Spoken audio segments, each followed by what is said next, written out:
नमस्कार विद्यार्थियों। आज कई दिनों बाद हमारी मुलाकात हो रही है क्योंकि महाविद्यालय में विश्वविद्यालय की परीक्षाएं चल रही हैं। आज हम पिछले टॉपिक से आगे बढ़ेंगे। विगत व्याख्यान में विद्यार्थियों हम कर रहे थे असहयोग आंदोलन का चौथा व्याख्यान और उसी क्रम में आज हम करेंगे असहयोग आंदोलन का 5वां व्याख्यान। विगत व्याख्यान में हम सरकारी दमन चक्र की चर्चा कर रहे थे कि धारा 144 से और 108 बड़ी सामान्य बातें हो गई थी। राष्ट्रीय नेताओं को मूवमेंट नहीं करने दिया जा रहा था, उनको रोका जा रहा था।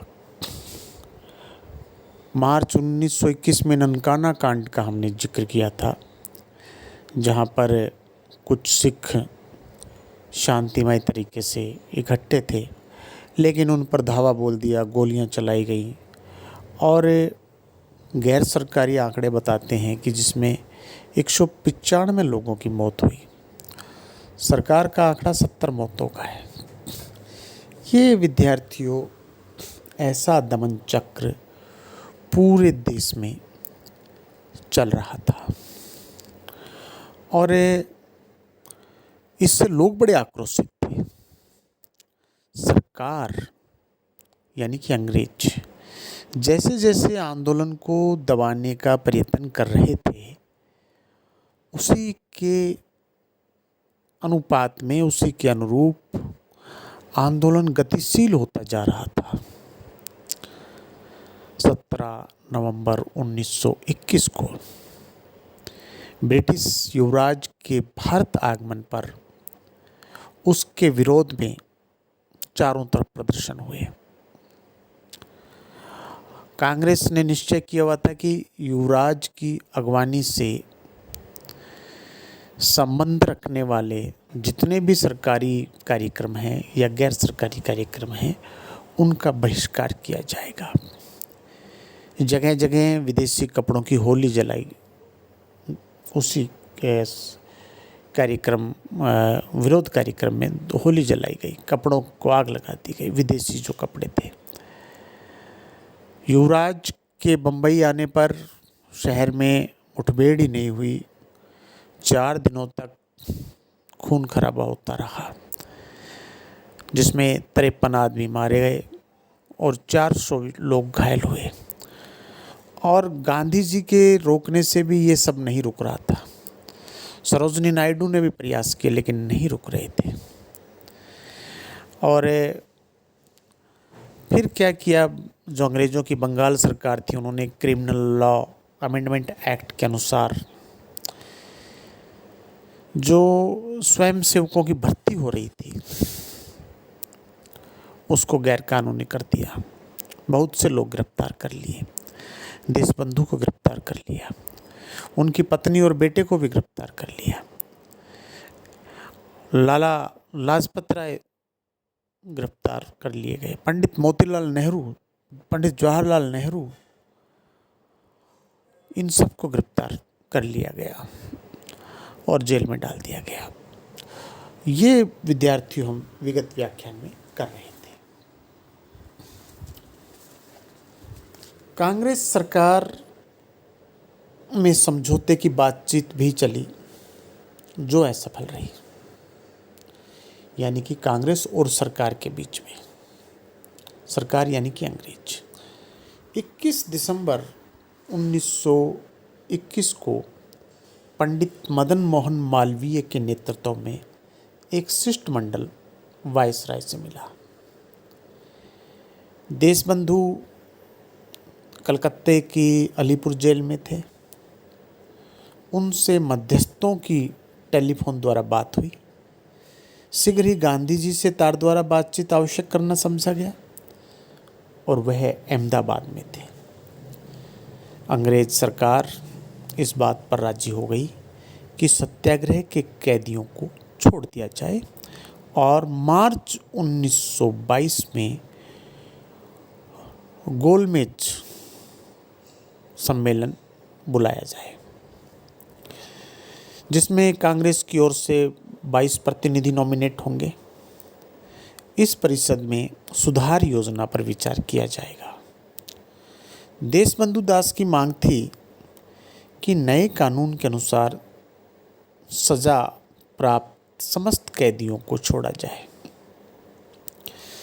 समझौते के निश्चय का फल यह होता है कि लाला लाजपत राय जैसे कैदी और मौलाना मोहम्मद अली, मौलाना शौकत अली, डॉक्टर किचलू, ये जेल में रह जाते हैं। गांधी जी कराची के कैदियों का छुटकारा चाहते थे। सरकार ने उसे आंशिक रूप से स्वीकार भी कर लिया। उन्होंने मांग पेश की कि फतवे के कैदियों को छोड़ दिया जाए। फतवे के कैदी थे मौलाना मोहम्मद अली, मौलाना शौकत अली, ये फतवे के कैदी थे। डॉक्टर किचलू भी, जो खिलाफत आंदोलन और उससे संबंधित जो मूवमेंट था उसमें ये अरेस्ट थे। ये बात भी आगे नहीं बढ़ पाई और समझौते की बात असफल हो गई। युवराज, जो कि ब्रिटिश युवराज है, अंग्रेज युवराज के आगमन के संबंध में बहिष्कार के कार्यक्रम का पालन भारत में हुआ। 1921 के दिसंबर के अंतिम सप्ताह में अहमदाबाद कांग्रेस हुई, जिसके सभापति हुए हकीम अजमल खां। अहमदाबाद का अधिवेशन कई सुधारों के लिए इतिहास में दर्ज है। विद्यार्थियों, हकीम अजमल खां हिंदू मुस्लिम एकता की प्रतिमूर्ति थे। दोनों समुदायों में उनका बहुत सम्मान था। उनके सभापतित्व में असहयोग और उसके प्रति देश के कर्तव्य के संबंध में मुख्य प्रस्ताव पास हुआ, जिसमें कहा गया कि चूंकि कांग्रेस के पिछले अधिवेशन के समय से अहिंसात्मक असहयोग आंदोलन के फलस्वरूप भारतीय जनता ने निर्भयता, आत्म बलिदान और आत्मसम्मान के मार्ग पर पर्याप्त प्रगति करने के साथ साथ सरकार के सम्मान को बहुत बड़ा धक्का पहुंचाया है। और चूंकि देश की प्रगति स्वराज्य की ओर तीव्र गति से हो रही है, इसलिए यह कांग्रेस कलकत्ता के विशेष अधिवेशन द्वारा स्वीकृत और नागपुर में दोहराए गए प्रस्ताव को स्वीकार करती है और दृढ़ निश्चय करती है कि जब तक स्वराज की स्थापना नहीं हो जाएगी तब तक अहिंसात्मक असहयोग का कार्यक्रम इस समय की अपेक्षा अधिक उत्साह से उस प्रकार चलता रहेगा जिस प्रकार प्रत्येक प्रांत निश्चय करेगा। इस प्रस्ताव के अगले अंशों में लोगों को स्वयं सेवक बनने के लिए प्रोत्साहित किया गया और स्वयंसेवकों के लिए कुछ प्रतिज्ञाएं निश्चित की गई। उनको प्रतिज्ञा लेनी थी। क्या प्रतिज्ञाएं थी यदि हम बात करें सिलसिलेवार? पहला, मैं राष्ट्रीय स्वयं सेवक का सदस्य होना चाहता हूँ, ये पहली प्रतिज्ञा है। दूसरा, जब तक मैं संघ का सदस्य रहूँगा तब तक वचन और कर्म में अहिंसात्मक रहूँगा। तीसरा, मुझे सांप्रदायिक एकता पर विश्वास है और उसकी उन्नति के लिए मैं सदैव प्रयत्न करता रहूँगा। विद्यार्थियों, इसमें चौथी जो प्रतिज्ञा है मेरा विश्वास है कि भारत के आर्थिक, राजनीतिक और नैतिक उद्धार के लिए स्वदेशी का प्रयोग आवश्यक है और मैं दूसरी तरह के सब कपड़ों को छोड़कर केवल हाथ के कते और बुने हुए खद्दर का ही इस्तेमाल करूँगा। 5वां, हिंदू होने की हैसियत से मैं अस्पृश्यता को दूर करने की न्यायप्रता और आवश्यकता पर विश्वास करता हूँ। 6, मैं अपने धर्म और अपने देश के लिए बिना विरोध किए जेल जाने, आघात सहने और मरने के लिए तैयार हूँ। और विद्यार्थियों, अंतिम रहा, अगर मैं जेल जाऊंगा तो अपने कुटुंबियों, परिजनों या जो लोग मुझ पर निर्भर है उनकी सहायता के लिए कांग्रेस से कोई डिमांड नहीं करूंगा। ये 7 प्रतिज्ञाएं स्वयंसेवकों को लेनी होती थी। विद्यार्थियों, अहमदाबाद कांग्रेस के समाप्त होते ही कांग्रेस के मित्रों ने, जो उसके नए कार्यक्रम से सहमत नहीं थे,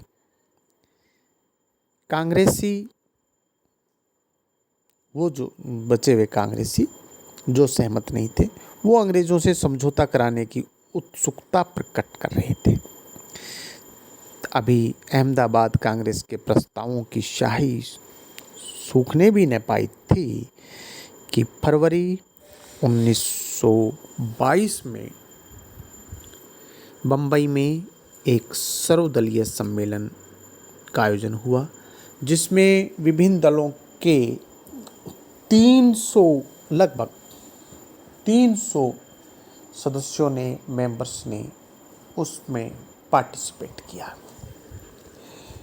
एक ऐसे प्रस्ताव पर विचार किया गया जिसके आधार पर अंग्रेज और कांग्रेस के बीच अस्थायी कोई संघ की बात चलाई जा सके।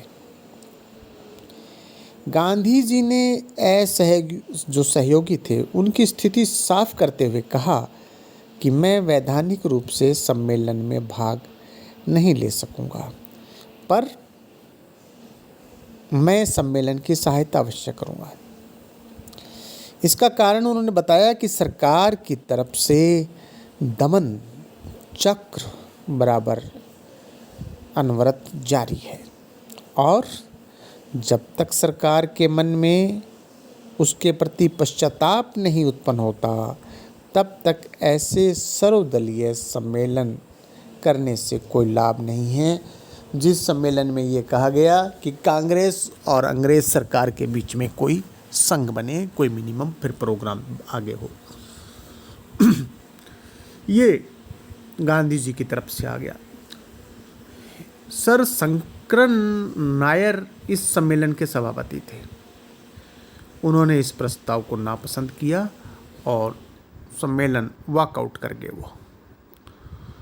उनका स्थान सर एम विश्वेश्वरैया ने लिया। सम्मेलन में एक ऐसा प्रस्ताव सर्वसम्मति से पास किया जिसमें सरकार की दमन नीति को धिक्कारा गया था और साथ ही यह भी सलाह दी गई थी कि जब तक समझौते की बातचीत चलती रहे, अहमदाबाद के प्रस्ताव के अनुसार सत्याग्रह नहीं किया जाए। इस प्रस्ताव के द्वारा एक ऐसी गोलमेज परिषद शीघ्र ही बुलाने की पुष्टि की गई जिसे खिलाफत, पंजाब और स्वराज्य संबंधी मामलों पर समझौता करने का अधिकार हो और साथ ही जो देश में अनुकूल वातावरण तैयार करने के लिए क्रिमिनल लॉ अमेंडमेंट एक्ट के अंतर्गत संस्थाओं को गैर कानूनी करार देने वाले आदेशों तथा राजद्रोहात्मक सभाबंदी कानून आदि को रद्द करने के लिए सरकार से अनुरोध करें। कमेटी के जिम्मे उन मुकदमों की जांच का भी काम सुपर्द किया जाए जिनके मातहत आंदोलन में भाग लेने वालों को साधारण कानून के अनुसार सजा दी गई थी। कांग्रेस की कार्य समिति ने 7 जनवरी की बैठक में उन प्रस्तावों की पुष्टि कर दी और सत्याग्रह उस महीने के अंत तक के लिए मुलतवी कर दिया, परंतु वायसराय ने सम्मेलन की शर्तों को मानने से इनकार कर दिया। विद्यार्थियों, 31 जनवरी 1922 को कांग्रेस कार्य समिति की बैठक में एक प्रस्ताव पास हुआ और अंग्रेज सरकार को चेतावनी दी गई कि वह अपनी नीतियों में परिवर्तन करे और उन सारे असहयोगी कैदियों को मुक्त कर दे जो अहिंसात्मक कार्यों के लिए जेल गए हैं या जिनका मामला अभी विचाराधीन है। सरकार से अनुरोध किया गया कि वह साफ साफ शब्दों में देश की सारी अहिंसात्मक हलचल में, चाहे वह खिलाफत के संबंध में हो, चाहे पंजाब या स्वराज्य के संबंध में, अथवा चाहे और किसी विषय में हो, यहाँ तक कि ताजीरात हिंद या जाब्ता फौजदारी की दमनकारी धाराओं के या दूसरे कानूनों के भीतर क्यों ना आती हो, अंग्रेज सरकार की तटस्थता की घोषणा कर दे। हाँ, अहिंसा की शर्त अवश्य लागू रहे, हमेशा लागू रहे। गांधी जी ने वायसराय को 1 फरवरी 1923 के अपने पत्र में लिखा कि यदि 7 दिन के भीतर सरकार ने इस प्रकार की घोषणा कर दी और प्रेस पर से कठोर प्रतिबंध हटा लिया तो मैं उस समय तक के लिए उग्र सत्याग्रह मुलतवी करने की सलाह दूंगा जब तक सारे कैदी छूटकर नए सिरे से अवस्था पर विचार न कर लें। यदि सरकार उक्त प्रकार की घोषणा कर दे तो मैं उस सरकार की ओर से लोकमत के अनुकूल कार्य करने की इच्छा का सबूत समझूंगा और फिर निसंकोच भाव से सलाह दूंगा कि दूसरे पर हिंसात्मक दबाव न डालते हुए देश अपनी निश्चित मांगों की पूर्ति के लिए और भी ठोस लोकमत तैयार करे। ऐसी अवस्था में उग्र सत्याग्रह तभी किया जाएगा जब सरकार बिल्कुल तटस्थ रहने की नीति का परित्याग करेगी अथवा जब भारत के अधिकांश जन समुदाय की स्पष्ट मांगों को मानने से इनकार कर देगी। भारत सरकार ने गांधी जी के वक्तव्य का जो उत्तर छपवाया उसमें दमन नीति का यह कहकर समर्थन किया गया कि यह नीति बंबई के दंगों, अनेक स्थानों पर खतरनाक और गैर कानूनी प्रदर्शनों और स्वयंसेवक दलों द्वारा हिंसा, डराने, धमकाने और कामकाज में बाधा डालने के फलस्वरूप है। सरकार ने गांधी जी की इस चेतावनी की कोई परवाह नहीं की कि यदि 7 दिन के अंदर सरकारी दमन नीति में कोई परिवर्तन नहीं किया गया तो कर नहीं दो आंदोलन प्रारंभ कर दिया जाएगा, नो टैक्स कैंपेन। ये इस प्रकार सरकार ने कोई भी बात मानने से यूँ कहें कि विद्यार्थियों इनकार कर दिया। सरकार गांधी जी जो चाह रहे थे उसको अंग्रेज उसको करने के लिए तैयार नहीं थे। विद्यार्थियों, शेष अगले व्याख्यान में आप सबका बहुत बहुत धन्यवाद।